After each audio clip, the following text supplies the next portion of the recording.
Hello students, welcome to जल ST165। I am discuss करेंगे ICSE history class 8 का chapter 1 का पार्ट 7। मैंने ऑलरेडी पार्ट 6 अपलोड कर दिए हैं, आप उसको देख लेंगे आराम से।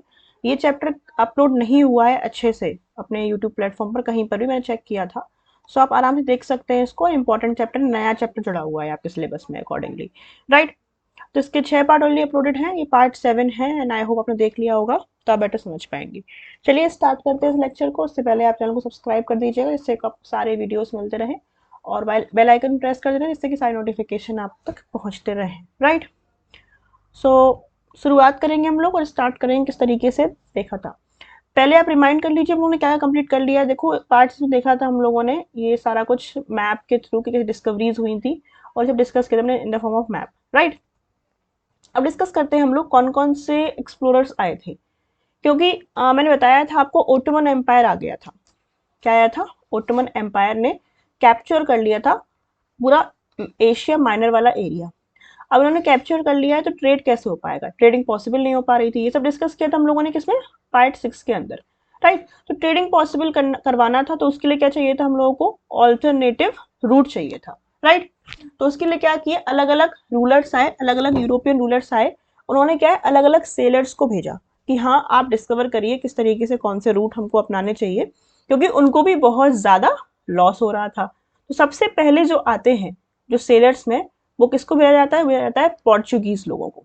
किसको? पोर्चुगीज एक्सप्लोरर सबसे पहले आते हैं, ठीक। तो इसमें सबसे इंपॉर्टेंट जो कंट्रीब्यूशन है वो कंट्रीब्यूशन किसका है? एक प्रिंस थे जिनका नेम क्या था? तो उनका नेम था हेनरी द नेविगेटर, ठीक है। तो उन्होंने सबसे पहले कोशिश की थी एक सिस्टमैटिक अटेम्प्ट की थी इन्होंने क्या है, सिस्टमैटिक अटेम्प्ट दिया था या फिर लिया था किस तरीके से हम लोग क्या है जो रीजन्स नहीं आप अभी तक एक्सप्लोर हो पाए हैं उनको एक्सप्लोर करने के लिए, राइट। इन्होंने क्या किए थे? बहुत सारा इन्होंने वेल फाइनेंस्ड की थी सिचुएशंस, ठीक है। जैसे कि अभी कौन थे? ये तो हमारे रूलर थे, है ना, या फिर आप कह सकते हो प्रिंस थे। ये कौन थे? प्रिंस थे। तो इनके पास तो बहुत पैसा था। जो सेलर्स जो एक्सप्लोर करने के लिए जा रहे थे इन्होंने बहुत सारा फाइनेंशियली उनकी हेल्प की थी जिससे कि उनको पता चल सके नए नए रूट्स, राइट। और इन्होंने कहा था कि आप एक्सप्लोर करो। कहाँ पर एक्सप्लोर करो? याद रखना, इन्होंने कहा था कहाँ एक्सप्लोर करो आप वेस्ट कोस्ट ऑफ अफ्रीका वाले एरिया में। वेस्ट कोस्ट ऑफ अफ्रीका वाले एरिया में क्या है, एक्सप्लोर करने के लिए इन्होंने भेजा था अलग अलग लोगों को, राइट। तो शुरुआत यहाँ से होती है। पोर्चुगीज में कौन आते हैं? पहले प्रिंस जिन्होंने इंटरेस्ट दिखाया बहुत बड़े अच्छे लेवल पर, वो थे Henry the navigator of Portugal, right. उसके बाद जो नया नेम आता है वो आपको याद रखना है, वो थे अपने बार्थोलियो डियाज, ठीक। तो बार्थोलियो डियाज तो ये आते हैं 1488 CE में, इनका टाइम याद रखना है आपको। ये कहाँ तक पहुंच गए थे? फिर बहुत सारे लोग आने लगे, तो उसमें से इनका नाम सबसे इंपॉर्टेंट हो जाता है। ये पहुंच गए थे हमारे सदर्न टिप ऑफ अफ्रीका तक, सदर्न टिप ऑफ अफ्रीका यहां तक पहुंच गए थे। और इन्होंने इसको नाम क्या दिया था? इन्होंने नाम दिया था इसको केप ऑफ गुड होप। ये याद रखना, बहुत इंपॉर्टेंट है। केप ऑफ गुड होप तक कौन पहुंचे थे? तो पहुंचे थे बार्थोलियो डियाज। कहाँ? इसको क्या बोलते हैं? सदर्न टिप ऑफ अफ्रीका है। मैं आपको बता देती हूँ मैप में कहाँ दिखेगा आपको ये। चलिए देखो, ये दिख रहा है ना आपको, ये अफ्रीका का मैप। ये तो यहां तक पहुंच गए थे ये, ठीक है। इसे बोलते हैं केप ऑफ गुड होप, ठीक है। कौन? बार्थोलियो डियाज, ठीक है। चलो आगे बढ़ जाते हैं हम लोग। उसके बाद क्या है, आपको सबसे इंपॉर्टेंट जो नाम याद रखना है वो क्या रखना है? बताओ किसका रखना है? अगर आप जानते हैं तो वास्को डी गामा। ये सबसे इंपॉर्टेंट पोर्चुगीज एक्सप्लोरर है जो आए थे, उन्होंने बहुत सटीक इंफॉर्मेशन दी थी, ठीक है ना। किसने? Vasco da gamma. ये कहाँ के थे? इनके बारे में अच्छे से जान लेते हैं। ये पोर्चुगीज सेलर थे। पोर्चुगीज एक जगह है अपने यूरोप में, वहां के क्या थे? सेलर थे, ठीक है। ये भी सेम रूट पर आए जहां से बार्थोलियो डियाज आया था ना, जहां से कहां से आया था वो आया था सदर्न टिप ऑफ अफ्रीका पर पहुंच चुका था, तो उन्होंने वही रूट अपनाया। किसने? वास्को डी गामा ने। और ये कहां पर पहुंच गए? ये भी सेम उसी रूट पर पहुंच गए और कहां तक पहुंच गए? केप ऑफ गुड होप तक पहुंच गए।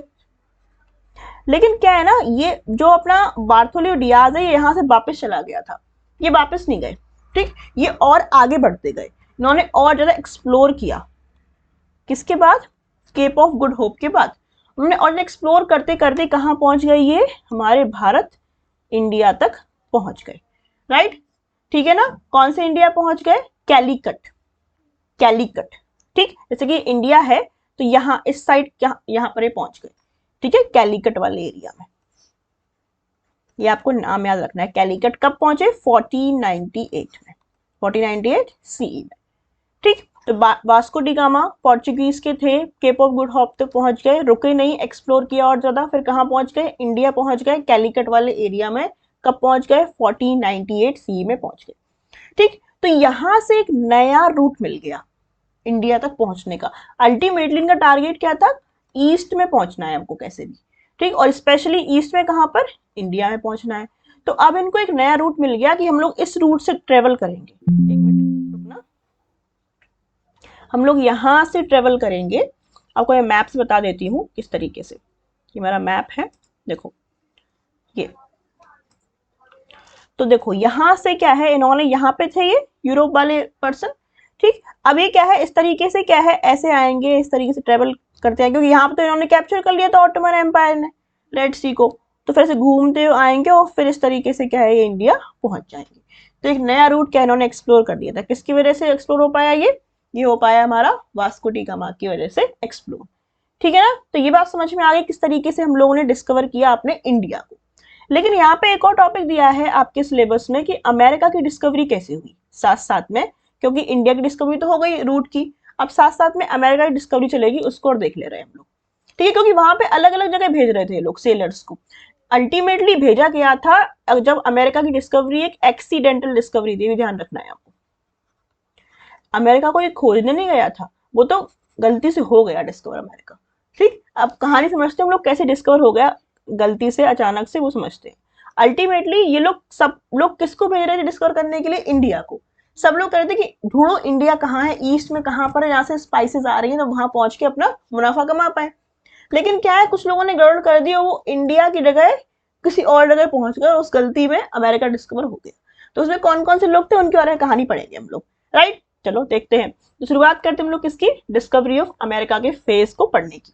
देखो इसमें सबसे पहले याद रखना है नाम, और वो नाम क्या है हमारे, क्रिस्टोफर कोलंबस। इनका नाम बिल्कुल मत भूलना, ठीक है ना। 1492 की बात है, ये ईयर भी याद रखेंगे, और नाम क्या है, क्रिस्टोफर कोलंबस। कहाँ के पर्सन थे, ये थे इटली, इटली रोम, ठीक है, यहाँ के पर्सन थे, इटालियन पीपल थे, ठीक है ना।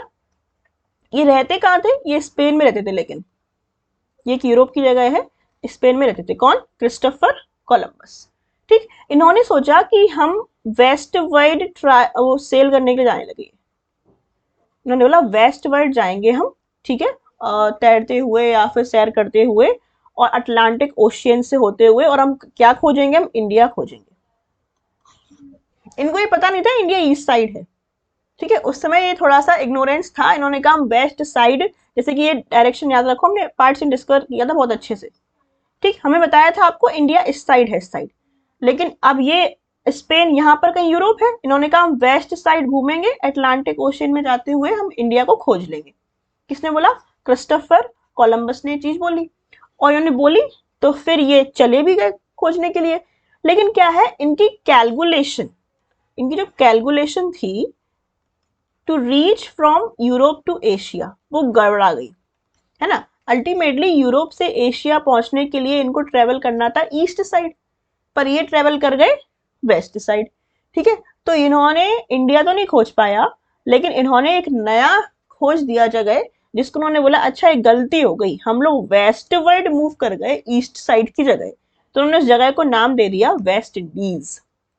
क्या नाम दे दिया, वेस्ट इंडीज, जहां पर ये पहुंच, बोले अच्छा इंडिया जाना था लेकिन हम पहुंच गए वेस्ट साइड, तो नाम क्या पड़ गया, वेस्ट इंडीज, राइट। ये कहानी होती है किसकी, क्रिस्टोफर कोलंबस की। मतलब इन्होंने इंडिया नहीं खोज पाया, किसी और जगह को क्या है खोज रहे थे, ठीक। चलो उसके बाद क्या है, वापस आ जाते, चलो कोई बात नहीं, कुछ और मिल गया, पता नहीं क्या मिल गया, तो उन्हें समझ में नहीं आ रहा था, एक आइलैंड मिल गया था इनको, जिसने उनका नाम क्या रख दिया, West Indies. West Indies present में जगह है भी अभी भी, है ना, आपको बताओ तो। चलो बहुत फेमस वहां के स्पोर्ट्समैन है वेस्ट इंडीज के।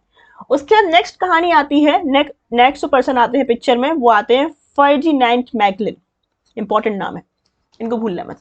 कौन थे? फर्डिनेंड मैगलिन। क्या किया इन्होंने? इनके बारे में थोड़ा पिक्चर देख लेते हैं हम लोग। चलो, तो बात कब की है? ये बात है उस समय कौन थे? एक राजा थे, कहाँ के? स्पेन के। ये भी स्पेन से आए थे, क्रिस्टोफर कोलंबस। और ये भी कौन है? स्पेन से ही आएंगे। कौन? फर्डिनेंड मैगलिन। ठीक है ना। तो उस समय क्या है, एक किंग थे स्पेन के, इनका नाम क्या था? Charles one. क्या नाम है? Charles one.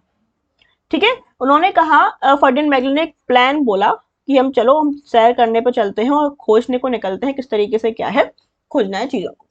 तो कब निकलते हैं, देखो कितना लेट निकलेंगे। ये निकले थे 1492 के टाइम पर। कौन? कोलंबस। उसके बाद कितना लंबा गैप हुआ, ये निकले 20 सितंबर 1519। यही देख लो, लगभग 20-30 साल का डिफरेंस था। ठीक है। उसके बाद एक नए पर्सन आते हैं पिक्चर में, इनका नाम क्या था? फर्डिनेंड मैगलिन। और ये 20 सितंबर 1519 के टाइम पे क्या है, निकलते हैं। ठीक है। 5 शिपों को अपने साथ लेके गए थे। कौन? फर्डिनेंड साहब अपने साथ 5 शिपों को ले गए। और इनकी शिप कहाँ कहाँ पहुंची? इनकी शिप पहुंची पहले ब्राजील। ठीक है। आपको बताना है कमेंट सेक्शन में ब्राजील कहां पर है प्रेजेंट। ठीक है। तो ब्राजील पहुंचती है। उसके बाद ब्राजील से कहां पहुंच गई? साउथ अमेरिका, जो एट प्रेजेंट हमारा एक कॉन्टिनेंट भी है। ठीक है ना। और फिर वहां से पहुंच गई पैटागोनिया। पैटागोनिया। ठीक है ना। उसके बाद क्या है, इस तरीके से ये घूमते घूमते घूमते घूमते पहुंच गए और इन्होंने डिस्कवर कर दिया वेस्ट वाला रूट। वेस्ट वाला रूट, जिसको एट प्रेजेंट क्या कहा जाता है? अमेरिका। क्या बोलते हैं? अमेरिका। तो इंडिया की जगह इन्होंने क्या डिस्कवर कर दिया? अमेरिका। राइट। और इस तरीके से क्या है, जो मैगलिन की वॉयज है वो पहला सक्सेसफुल वॉयज बना था कि इन्होंने एक नई चीज को डिस्कवर किया था हिस्ट्री में। राइट। तो ये पूरा आपको याद रखना है किस तरीके से क्या है डिस्कवर हुआ, कौन कौन से पर्सन आए थे और कौन कौन से उन्होंने क्या है रूट अपनाया था। राइट। 3 नाम इंपॉर्टेंटली याद रख लेना। फर्डिनेंड मैगलिन, ठीक है, साउथ अमेरिका। उसके बाद Christopher Columbus, West Indies. Vasco da Gama, India, Cape of Good Hope. और Bartholomew Dias, Cape of Good Hope, जो सदर्न टिप है किसका? अफ्रीका का। ये 4 पर्सन के नाम याद रख लेंगे, that is more than enough. इतना ही आपसे पूछेगा। राइट। तो हमने पहला टॉपिक कंप्लीट किया अपना आज कि कौन कौन सी एक्सप्लोरर्स आए थे अपने इंडिया में डिस्कवर करने के लिए और कौन कौन से एक्सप्लोरर गए थे अमेरिका को डिस्कवर करने के लिए। चलो, अब नेक्स्ट टॉपिक आता है, उसको डिस्कस करते हैं हम लोग, रिफॉर्मेशन। क्या होता है रिफॉर्मेशन, वो हम लोग सीखेंगे। चलो, क्या है ये रिफॉर्मेशन, पहले समझ लेते हैं हम लोग, फिर बात करेंगे। एक रिलीजियस मूवमेंट है। क्या है? Religious movement. क्या? रिफॉर्मेशन। ये कब हुआ था? ये हुआ था 16th ऑफ सेंचुरी, जब ये डिस्कवरीज चल रही थी ना, अलग अलग लोगों को खोजने के लिए, जगह खोजने की, उस समय एक नया टाइप का मूवमेंट भी चल रहा था साथ में, जिसको हम लोग क्या बोल रहे हैं? रिफॉर्मेशन चल रहे हैं। ठीक है ना। ये रिफॉर्मेशन में क्या हुआ, देखो हम लोगों ने पढ़ा है, आपने पढ़ा होगा कि कुछ ऐसी फालतू की प्रथाएं होती है ना, ट्रेडिशनल प्रैक्टिसेस, जैसे कि अपने इंडिया के कल्चर में भी बहुत ज्यादा है। जैसे कि वीमेंस के साथ डिस्क्रिमिनेशन होता था बहुत ज्यादा, कि लड़कियां बाहर नहीं जा सकती इतने टाइम तक, अगर बिल्ली रास्ता काट जाती है तो आप नहीं रुक, आप रुक जाओ वहां पर 2 मिनट के लिए। ठीक है। ऐसे कुछ प्रथाएं आज भी प्रचलित है, उस समय भी थी। तो ऐसा कुछ प्रचलन उधर भी था, यूरोप साइड। ठीक। तो ये लोग, रिफॉर्मेशन एक ऐसा मूवमेंट था 16th सेंचुरी में, इन्होंने क्या किया? चैलेंज किया। क्या किया इन्होंने? इन्होंने चैलेंज किया। किसको चैलेंज किया? ट्रेडिशनल प्रैक्टिसेस को। किसको? ट्रेडिशनल प्रैक्टिसेस को या बिलीव्स को। उस समय जो चर्च में बिलीव्स फैल रही थी या प्रैक्टिस चल रही थी, उनको चैलेंज किया। किसने? रिफॉर्मेशन, या फिर रिलीजियस मूवमेंट, जिसका नाम क्या रखा गया? रिफॉर्मेशन रखा गया। ये कब चला? 16th ऑफ सेंचुरी के टाइम पर क्या है चला। राइट। चलो अब थोड़ा पढ़ लेते हैं। तो यही सब कुछ लिखा हुआ है इसमें कि रिफॉर्मेशन एक मूवमेंट था 16th सेंचुरी का, जिसने क्वेश्चन किया, जिसने चैलेंज किया जो बिलीव्स थी, प्रैक्टिसेस थी, कहाँ की? चर्च की। ठीक है ना। ये मूवमेंट कब तक चला? जिसका टाइमिंग था 1517 से लेके 1648 तक। मतलब आप समझ सकते हो लगभग 100 साल से भी ऊपर चला ये मूवमेंट, है ना, क्योंकि 1617 तक ही हो जाएगा 100 साल, उसके आगे भी लगभग चलता 100 साल तक मूवमेंट चला। रिफॉर्म मतलब बहुत लंबा मूवमेंट था ये। कौन सा? रिफॉर्मेशन। ठीक। अच्छा, जैसे हमारे यहाँ सबसे इंपॉर्टेंट जो लीडर माने जाते हैं नेशनल मूवमेंट के, कौन माने जाते हैं? महात्मा गांधी। ऐसे ही इसके जो इंपॉर्टेंट मूवमेंट कौन थे, इनके फिगर कौन थे, इंपॉर्टेंट पर्सनैलिटी कौन थी, तो उसका आपको नाम रखना है, वो थे मार्टिन लूथर साहब। कौन थे? Martin Luther. इनका नेम याद रखना। ये लीडिंग फिगर थे किस मूवमेंट के? रिफॉर्मेशन की। ठीक है। इसके बहुत सारे इफेक्ट आए, इसके पॉलिटिकल इफेक्ट भी आए, इसके इकोनॉमिक इफेक्ट भी आए और इसके सोशल इफेक्ट भी आए। इन सारी चीजों को क्या है अपन लोगों को समझना है इस टॉपिक में रिफॉर्मेशन को लेके। अगर यह सवाल बनेगा तो यही पूछेगा कि इसके इफेक्ट्स कैसे हुए, इसका पॉलिटिकल इफेक्ट समझाओ, सोशल समझाओ, इकोनॉमिक समझाओ, सब इसमें इफेक्ट्स आएंगे किसके अंदर? रिफॉर्मेशन वाले टॉपिक के अंदर। इज इट क्लियर और नॉट? चलो अब देखते हैं हम लोग किस तरीके से क्या है हम लोग को समझने हैं कौन कौन से इसके इफेक्ट्स आए। उससे पहले थोड़ी सी कहानी और समझ लो। ठीक है। बात कब की चल रही है? बात चल रही है लगभग 16th ऑफ सेंचुरी, मतलब मिडिल एज चल रही है, मतलब मेडाइवल एज चल रही है लगभग, ये समझ लो आप। ठीक है। अब देखो ध्यान से, तो उस समय क्या हुआ, जब ये एज, जब 16th सेंचुरी की बात करते हैं हम लोग, मिडिल एज के टाइम पर जो चर्च थी ना, चर्च कौन सी चर्च थी? Catholic church. वो बहुत ज्यादा इंटरफेयर करती थी किसमें? पॉलिटिकल स्ट्रक्चर में। किसमें? पॉलिटिकल लाइफ में। किसकी? यूरोप में। मतलब जो किंग वगैरह है ना, किंग, उनके डिसीजंस को बहुत ज्यादा इफेक्ट करती थी। कौन? ये पोप, मतलब जो फादर होते हैं चर्च के, वो मतलब चर्च चर्च का बहुत ज्यादा इन्वॉल्वमेंट था किसमें? पॉलिटिकल लाइफ ऑफ किंग्स के यूरोप में। राइट। जो पोप होते हैं ना, ये क्या होते हैं? चर्च के हेड होते थे। जैसे हमारे यहाँ फादर है, हमारे यहाँ जो पंडित जी हैं, ये सब ये जो हेड होते हैं हमारे मंदिरों के, ऐसे जो पोप होते थे वो चर्च के हेड होते थे। राइट। और चर्च के पास अपना इनकम का सोर्स सारा था, खुद खुद था उनके इनकम। कहाँ से आ रहा है पैसा उनके पास? क्योंकि चर्च को राजा दान वगैरह कर देते थे, लैंड वगैरह, और लोग भी चढ़ाते थे, तो अपना इनकम उसके सोर्स उसके पास खुद का था। किसका? चर्च का। ठीक है। और इतना सारा कंट्रीब्यूशन, मतलब इतनी ज्यादा बिलीफ इसकी फैल चुकी थी कि लोग इसकी सारी बातें मानने लगे थे चर्च की। ठीक है। कभी कभी तो ऐसी बीच बीच में ऐसी कहानियां आई है मिडिल एज के टाइम पर कि मतलब इन्होंने कहा कुछ भी पाप कर लो, लेकिन हमारा पास एक पत्र है, एक लेटर है, उसे खरीद लो आप। तो उसको खरीद को आप मतलब खरीद लेंगे और क्षमा मांग लेंगे तो आपके सारे पाप धुल जाएंगे। तो ये कुछ एजेंडा टाइप चला रहे थे और इस तरीके से एक बहुत ही अजीब सी सोसाइटी को क्या ये फॉर्म कर रहे हैं, जिसे हम लोग डार्क एज ही बोलते हैं। डार्क एज ऑफ मॉडर्न या फिर यूरोप का डार्क एज, ये उस टाइम की बात चल रही है। राइट। तो उससे क्या हुआ, धीरे धीरे क्या है, पावर और वेल्थ क्या है, बढ़ती गई किसकी? चर्च की। और जब पावर आ जाती है, पैसा आ जाता है, तो इन्वॉल्वमेंट और ज्यादा होने लगता है।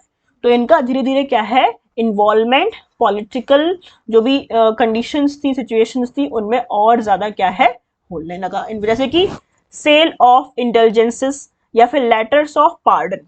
वही कि पर्चे बांट रहे हैं, पत्रे बांट रहे हैं कि गलती माफ कर लो और पैसे लेके खरीद लो, और जो भी गलती वलती हो गई है वो आपको क्या क्षमा कर दिया जाएगा। किसके द्वारा?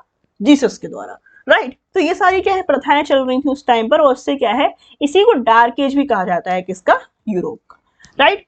तो ये फोटो दिख रही है आपको सुंदर सी, मार्टिन लूथर साहब है। तो फिर आगे जाके क्या है, इस पे काम करेंगे, हमने इनका डिस्कशन अभी किया। राइट।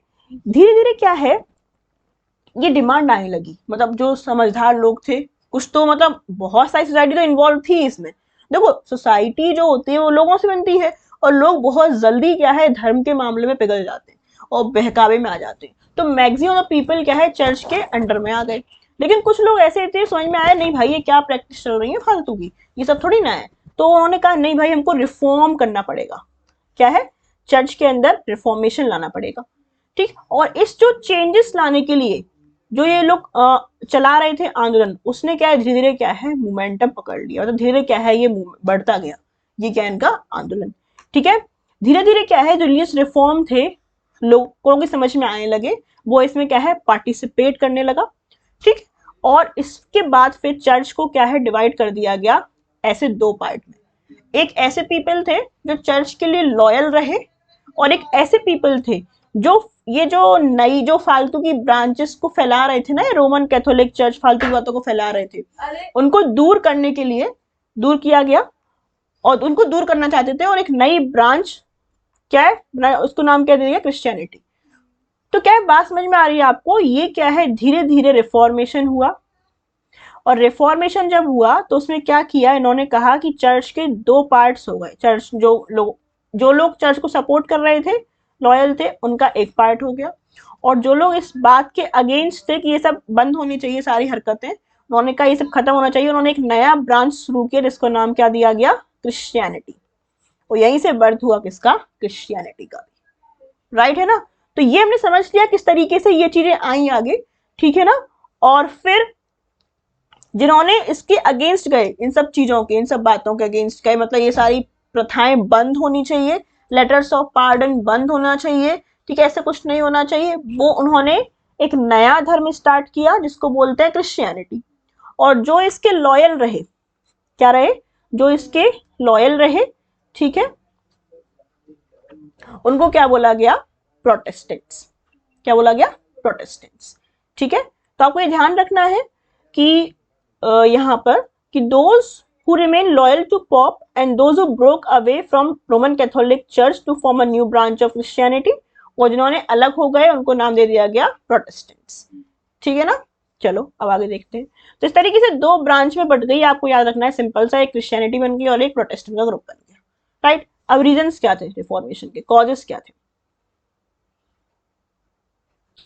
चलो रीजन क्या थे, बहुत सारे रीजन थे। अब सबसे पहले याद रखना है आपको रीजंस में, देखो बहुत सारे फैक्टर थे जिसने कॉज किया रिफॉर्मेशन के लिए, लेकिन सबसे इंपॉर्टेंट जो चीज थी वो थी वेरियस प्रैक्टिसेस लाइक सेलिंग इंडल्जेंसेस। ये फालतू की जो चीजें हैं उनको फैलाना, ठीक है, लोगों को पर्चे बांटना, लोगों को इन सब चीजों में इन्वॉल्व करना, ठीक है, और लोगों को जो बोलती ना फालतू की ट्रेडिशंस को फॉलो करवाना, ये सारी चीजें थी। इस वजह से क्या है, ये बिल्कुल ही रिफॉर्मेशन क्या है मांग रहा था। जैसे कि याद करो, हमारे जो इंडिया में आप लोग पढ़ेंगे अभी आगे जाके मॉडर्न हिस्ट्री, तो वहां जाके आप देखेंगे कि किस तरीके से क्या है लोगों के अंदर भय भर दिया गया था कि अगर आपका मतलब हस्बैंड अगर मर जाता है, ठीक है, तो आपको उसके साथ ही जला दिया जाएगा, जिसको बोलते हैं सती सिस्टम। तो ये बहुत ही गंदा सिस्टम था। राइट, तो उसको हटाया गया, बाद में जाके रिफॉर्मेशन लाया गया। ऐसे ही बहुत सारी प्रैक्टिसेस चल रही थी यहाँ पर भी, उस वजह से रिफॉर्मेशन क्या है लाने की जरूरत थी। और दूसरा रीजन क्या हो सकता है, religious authority of the church. जो अथॉरिटी थी चर्च की, उसका काम था सिर्फ आप धर्म का काम करिए, लोगों को अच्छी बातें सिखाइए, ठीक है, और आगे बढ़ाइए। लेकिन ये क्या है, धीरे धीरे इन्वॉल्व हो रहा था पॉलिटिक्स में।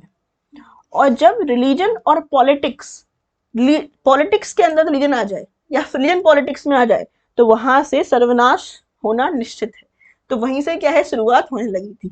कभी भी धर्म और राजनीति को एक साथ नहीं लाना चाहिए, क्योंकि एक साथ लाते हैं ना तो दिक्कत होने लगती है। और दूसरी, पादरियों का बिहेवियर, पादरी मीन्स पॉप्स, ठीक है, फादर्स, राइट, उनकी हिंदी में बोलते हैं इसको, डोंट लाफ, राइट। तो इनका बिहेवियर, इन सबको क्या बोलते हैं, इन सबके रीजंस की वजह से क्या है रिफॉर्मेशन की जरूरत पड़ी। राइट, चलो और देखते हैं। ये हमारा इंफॉर्मेशन हुआ, जस्ट सिंपल सी बात, और इसको जानते हैं हम लोग डिटेल्स में। इंडल्जेंस क्या हो जाए, सुनो ध्यान से।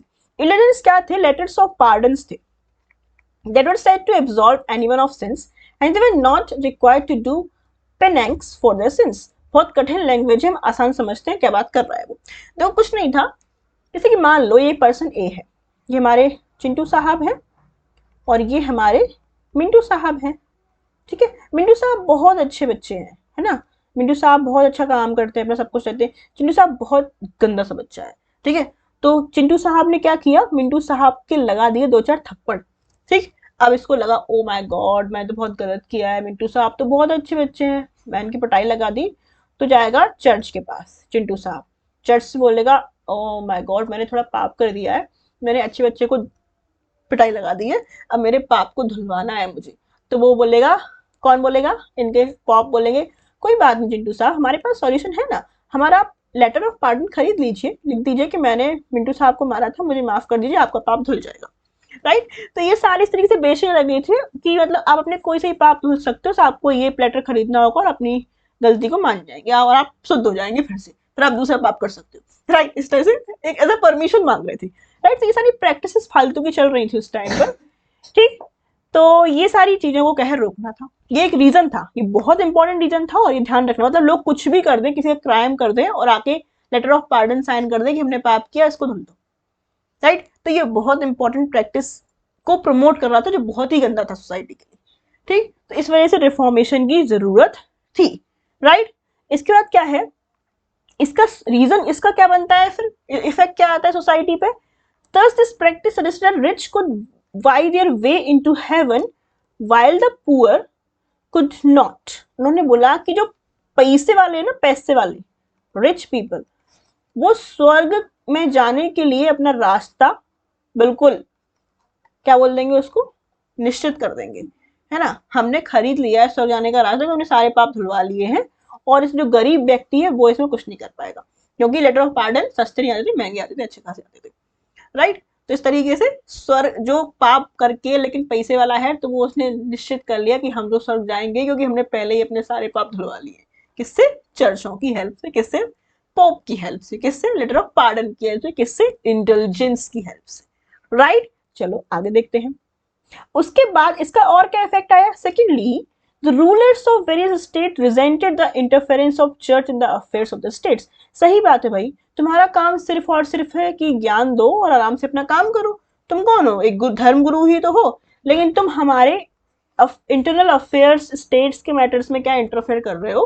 तो उसमें जो शासक कर रहे थे, जो रूलर्स थे वहां पर, उनको भी दिक्कत होने लगी थी, किससे, पोप से, किससे, पादरियों से, राइट। तो ये कुछ रीजंस थे। नंबर 1 ये सारे इनके letters of pardon, number 2 religious authority of church, number 3 clergy, ठीक है, इस तरीके से। और दूसरा रूलर्स के बीच में, जो इनकी स्टेट्स के बीच में क्या है, इंटरफेरेंस करना, किसके थ्रू, कौन कर रहे थे इंटरफेरेंस, क्लर्जी के थ्रू या फिर पोप के थ्रू, राइट। इसमें एक एग्जाम्पल भी दिया गया है, जैसे कि king like Henry 8 of England considered the powerful church as a check on their authority. बताओ, राजा हैं उस समय के हेनरी 8, वो ये मानते हैं कि जो पावरफुल चर्च है, ये न्यायपालिका है कि हम काम कैसा कर रहे हैं ये बताएगा हमें, मतलब ये कोर्ट है, इट विल डिसाइड कि आई एम डूइंग राइट और नॉट, ठीक है। ऐसा एक राजा कह रहा है किसके लिए, चर्च के लिए।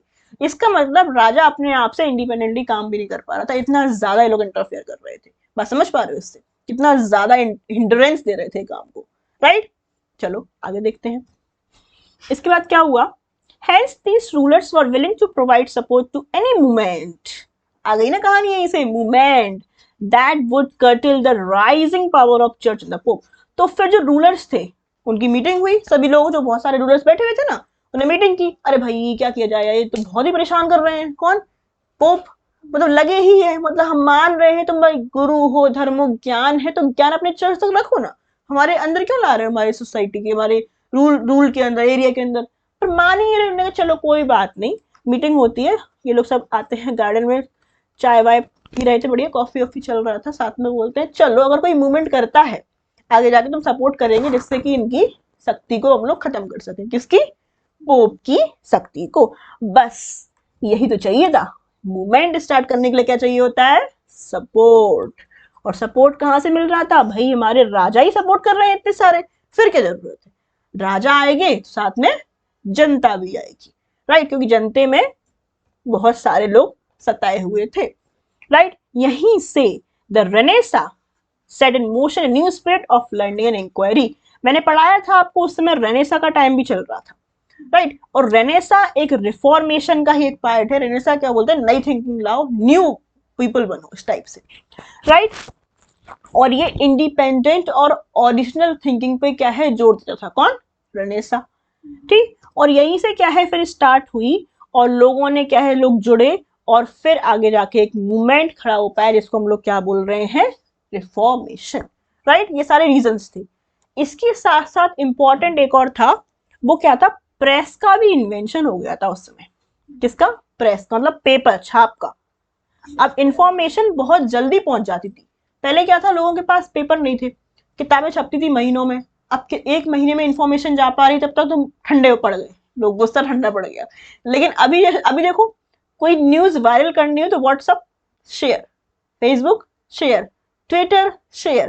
पहले इतना ज्यादा फास्ट नहीं था, लेकिन फास्ट हो गया था, प्रेस आ गई थी ना, तो फिर इसने भी क्या है जोर दिया मूवमेंट पे, एट्रोसिटीज दिखाएं कैसे कैसे काम किया जा रहा है, कैसे कैसे एक्सप्लॉइटेशन किया जा रहा है, और यहां से ही बल मिला किसके, रिफॉर्मेशन के लिए, राइट। तो ये सारे कॉजेस थे, बात आ गई समझ में, डन। चलो अब हम बढ़ते हैं लास्ट टॉपिक, और वो देखते हैं हम लोग कि उसके बाद क्या हुआ, मार्टिन लूथर ने कैसे कंट्रीब्यूट किया रिफॉर्मेशन में, और फिर इसके इम्पैक्ट क्या है रिफॉर्मेशन की। बस ये दो बातों ध्यान रखनी। और एक और ध्यान रख लेना, बात कर रहे हैं हम लोग यूरोप की, और यूरोप में धर्म के लिए कौन सी पुस्तक प्रसिद्ध है, बाइबल। लेकिन बाइबल की जो भाषा थी ना, उसको लोग समझ नहीं पाते थे, तो उसको फिर ट्रांसलेट कर दिया गया था रीजनल लैंग्वेज में। किसमें, रीजनल। अब तो लोग पढ़ पा रहे थे। अच्छा तुम तो कह रहे हो लेटर ऑफ पार्डन लेके जाओ, ऐसा तो कुछ लिखा ही नहीं है बाइबल में, मूर्ख बना रहे हो मूर्ख। अब देख बताते हैं तुम लोगों को, राइट। तो यहाँ से क्या है, लोगों को सही पता चल गया कि बाइबल में एक्चुअली में लिखा क्या गया है, हमें तो बेवकूफ बना रहे हैं पोप साहब, ठीक। तो यहाँ से भी क्या है, वो लोग मूवमेंट में जुड़ने लगे। बात समझ में आ रही है कि नहीं आ रही है। चलो तो यहां से तो मिल गई भाई हमको मूवमेंट करने की ताकत, क्योंकि लोग सारे हमारे साथ जुड़ने लगे हैं।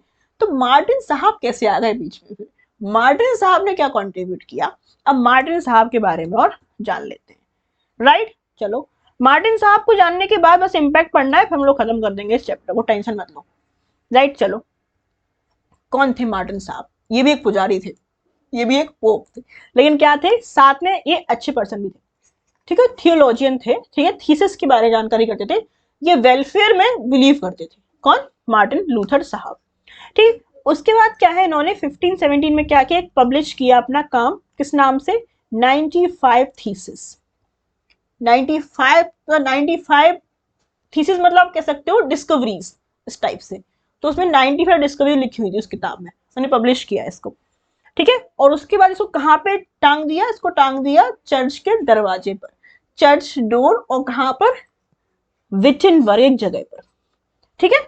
इन थीसिस में क्या था, इन्होंने एम्फसाइज किया था, इन्होंने क्या है जोर दिया था ट्रू प्रिंसिपल्स ऑफ क्रिश्चियनिटी, जो असली प्रिंसिपल थे बाइबल पर, उस पर इन्होंने क्या है जोर दिया था। जो ढकोसले थे ना फालतू के, उन्होंने कहा ये सब नहीं होता है क्रिश्चियनिटी में, लेटर ऑफ पार्डन लाओ, उसके चर्च पे बिलीव करो, चर्च कहे तो दिन है, चर्च कहे तो रात है, ऐसा कुछ नहीं है ना। जो ट्रू प्रिंसिपल्स है, self respect, there should be care, equality, all religions are equal, ये सारे क्या है इन्होंने क्या है लगा के रखे उस पर, राइट। और रोल ऑफ फेथ, विश्वास क्या होता है उसके बारे में बताया, अंधविश्वास और विश्वास में अंतर होता है, इन्होंने समझाया लोगों को जाके, राइट। उसके साथ साथ प्रिंटिंग प्रेस तो आ ही गया था, तो इनकी जो थीसिस थी वो जल्दी जल्दी क्या है लोगों में फैलने लगी, और पूरे यूरोप में जाके क्या है इनकी थीसिस फैल गई। और इसीलिए एक इंपॉर्टेंट कंट्रीब्यूशन है कि इसने लोगों के अंदर वो जगाई आग, है ना। पहले फायर होना चाहिए, तब वो पुष्पा की तरह रॉक करेगा, राइट। तो फायर क्रिएट की किसने, लूथर साहब ने। अब पुष्पा भाई की तरह फैलेगी सब जगह यूरोप में, और फिर ये फैल गई रॉक की तरह, फायर रॉक की तरह, पुष्पा की तरह, पूरा यूरोप जगमा गया। अच्छा ऐसा था क्या, मतलब हम लोग कब से मूर्ख बन रहे हैं, 100 साल से मूर्ख बन रहे हैं, हद जी आप मूर्ख बन रहे हो। तो ये साहब का कॉन्ट्रीब्यूशन था, राइट। तो इस तरीके से मार्टिन साहब हमारे लिए क्या हो जाते हैं, जरूरी हो जाते हैं। ठीक है भाई, मूवमेंट हो गया, सब कुछ खत्म हो गया, सारी कहानी अच्छी हो गई, कुछ रिजल्ट मिला कि नहीं मिला इसका, हाँ तो मिला, इसका बहुत सारे इंपॉर्टेंट इम्पैक्ट्स आए। अब देखते हैं कि इनका इम्पैक्ट क्या क्या आया, राइट। किसका, रिफॉर्मेशन का। यूरोप में जो अंध युग से उजाले की ओर आ रहे थे, उसका क्या रिजल्ट आया, अब वो देखो। मजा आ रहा है कि नहीं आ रहा है, तो यही रोक के पॉज लिख के कमेंट में लिखो यस मैम मजा आ रहा है। चलो अब देखते हैं इम्पैक्ट क्या हुआ। ओके चलो, तो जो इम्पैक्ट हुआ था इस मूवमेंट से, उसने लोगों को की religious belief, practices, culture, society सब में बदलाव कर दिया भाई। लोग की बिलीफ बदल गई, लोग का कल्चर बदल गया, लोग की सोसाइटी बदल गई, लोग के धर्म को मानने का जानने का तरीका बदल गया, किसकी, रिफॉर्मेशन के थ्रू, राइट।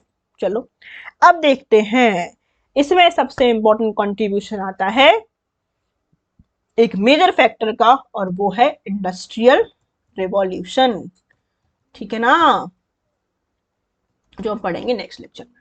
मुझे लग रहा था कंप्लीट कर दूं, पर नहीं हो पाया दोस्तों, इसको हम डिस्कस करेंगे नेक्स्ट वाले में। इम्पैक्ट और ये इंडस्ट्रियल रिवॉल्यूशन बड़ा टॉपिक है, ठीक है ना। आई थिंक ये पीपीटी हमारे भाई साहब ने थोड़ी गड़बड़ कर दी है इसमें। एक मिनट बस दोस्तों, एक मिनट, एक मिनट। अरे भाई, चलो ठीक है, डिस्कस करेंगे हम लोग नेक्स्ट वाले पार्ट में। इसमें इतना ही था। Thank you so much.